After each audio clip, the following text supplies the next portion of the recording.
వ్యాప్తంగా ఉన్నాయి. Right, thank you Srinivas. మనతో పాటు వరంగల్ నుంచి ప్రశాంత్ జాయిన్ అవుతున్నారు. Prashant, good evening. మొత్తంగా చూస్తున్నాం వరంగల్ కి సంబంధించి కూడా ప్రధాన పార్టీలన్నీ దృష్టి సారించిన పరిస్థితి.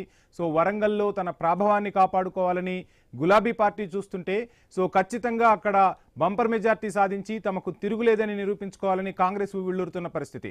మరోవైపు భారతీయ జనతా పార్టీ కూడా పూర్తిగా కాన్సన్ట్రేట్ చేసింది. సో ఏంటి వరంగల్ వ్యాప్తంగా ఏం జరుగుతోంది? మరోవైపు ప్రలోభాలకు తెరతీశారు నాయకులు అన్నట్టుగా కూడా టాక్ అయితే చక్కెర్లు కొడుతున్న పరిస్థితి. వరంగల్ జిల్లా వ్యాప్తంగా మున్సిపల్ పోల్కు సంబంధించి డీటెయిల్స్ ఏంటి?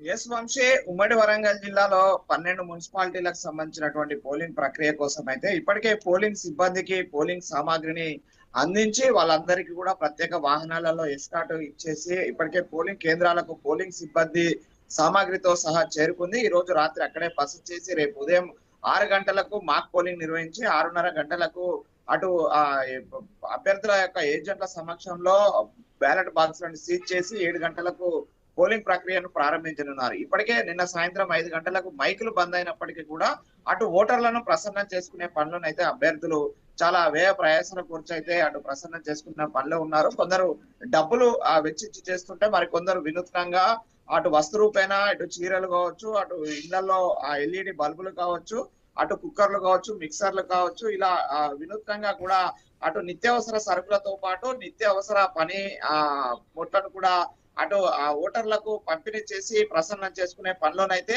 ఆయా 3 పార్టీల అభ్యర్థులు అయితే ఉన్నాయి. ముఖ్యంగా ఉమ్మడి వరంగల్ జిల్లాలో చూసినట్లయితే మహబూబాబాద్ జిల్లాలోని 5 మున్సిపాలిటీలలో ఎన్నికలు జరగనున్నాయి. మహబూబాబాద్, కేసముద్రం, మరిపేట, డోర్నకల్, తొర్రూరు, ఇక్కడ ఒకే జిల్లాలో 5 మున్సిపాలిటీలకు సంబంధించి ఎన్నికలు జరగనుండటంతో అయితే అక్కడ కొంత ఆసక్తికరంగా ఉంది. కొంత అక్కడ 5 మున్సిపాలిటీలలో 3 కాన్స్టిట్యున్సీల కింద ఉన్నప్పటికీ కూడా 3 ఎమ్మెల్యేలు కూడా కాంగ్రెస్ పార్టీకి అధికార పార్టీకి చెందిన వారే. అక్కడ స్థానిక మైబాద్ ఎంపీ కూడా అటు కాంగ్రెస్ పార్టీకి చెందిన వారే కావడంతో అక్కడ కాంగ్రెస్ సాంప్రదాయ ఓటు బ్యాంకు తో పాటు ఇప్పుడు అధికారం ఉండడంతో కూడా కలిసి వచ్చే అంశంగా ఉంది. మరోవైపు ఇటు జనగామ జిల్లాలో 2 మున్సిపాలిటీలలో ఎన్నికలు జరుగుతున్నాయి. జనగామ, స్టేషన్ కాన్పూర్. ఇటు వరంగల్ జిల్లాలో కూడా 2 మున్సిపాలిటీలలో ఎన్నికలు జరుగుతున్నాయి.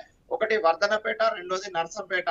ఇటు మిగతా 3 జిల్లాలకు సంబంధించి అటు జయశంకర్ భూపాలపల్లి జిల్లా హెడ్ క్వార్టర్ అయిన భూపాలపల్లి, ములుగు హెడ్ క్వార్టర్ అయినటువంటి ములుగు, అదేవిధంగా హన్మకొండ జిల్లాలో ఏకైక మున్సిపాలిటీ పరకాలలో, ఇట్లా ఓవరాల్ గా 12 మున్సిపాలిటీలలోని 260 వార్డులలో ఈ యొక్క ఎన్నికలు సజీవంగా నిర్వహించేందుకైతే ఆయా జిల్లా కలెక్టర్లు, పోలీసు యంత్రాంగం అయితే పకడ్బందీగా ఏర్పాట్లు చేశారు.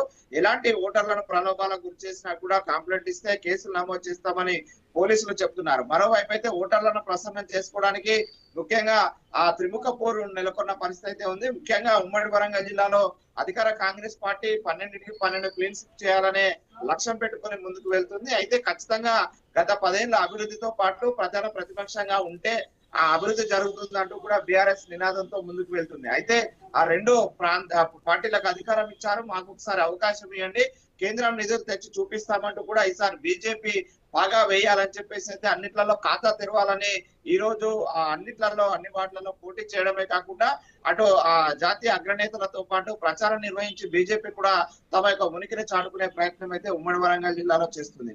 మొత్తానికైతే ఉమ్మడి వరంగల్ జిల్లాలో 12 మున్సిపాలిటీలలో సుమారు 10 మున్సిపాలిటీలలో మాత్రము త్రిముఖ పోరు అయితే కొనసాగుతుంది. మరిపేట, డోర్నకల్లో మాత్రం కాంగ్రెస్ వర్సెస్ బీఆర్ఎస్ ఆ 2 ప్రధాన పార్టీల మధ్య పోటీ ఉండే అవకాశం అయితే ఉంది. అక్కడ కొంత బీజేపీ ప్రాబల్యం తక్కువగా ఉంది. మిగతా 10 చోట్ల మాత్రం బీజేపీ కూడా అటు గెలుపోటములలో కీలక భూమిక పోషించే అవకాశం ఉంది. అటు కాంగ్రెస్ పార్టీని గెలిపియాలన్నా, బీఆర్ఎస్ పార్టీని ఓడగొట్టాలన్నా బీజేపీ ఓట్లే కీలకంగా మారిన పరిస్థితి ఉంది వంశీ. మొత్తానికైతే ఉమ్మడి వరంగల్ జిల్లాలోనైతే ఆ త్రిముఖ పోరు అయితే కొనసాగుతుంది. అదేవిధంగా ఏర్పాట్లకు సంబంధించి కూడా ప్రత్యేక ఏర్పాట్లు చేశారు. ఎలాంటి అవాంఛనీయ సంఘటన జరగకుండా పోలీసులు అయితే భారీ పటిష్టమైన బందోబస్తు ఏర్పాటు చేసిన పరిస్థితి అయితే ఉంది. ఉమ్మడి వరంగల్ జిల్లాలో అటు ఏదైతే మన మున్సిపల్ గ్రామ పంచాయతీ ఎన్నికలను సజావుగా నిర్వహించారో ఆ అనుభవంతో ఈసారి కూడా ఎలాంటి అవాంఛనీయ సంఘటనలు జరగకుండా ఓటర్లు తమ యొక్క ఓటు హక్కును ప్రశాంత వాతావరణంలో నిర్వహించుకునేలాగానైతే ఉమ్మడి వరంగల్ జిల్లాలో అధికారులు ఏర్పాట్లు చేశారు. ఇప్పటికే అటు పోలింగ్ సామాగ్రితో పోలింగ్ సిబ్బంది అయితే ఆయా బూతులకు చేరుకొని రాత్రి బస చేస్తున్న పరిస్థితి ఉంది Vamshi. Right, thank you Prashant. ఇక మొత్తంగా తెలంగాణ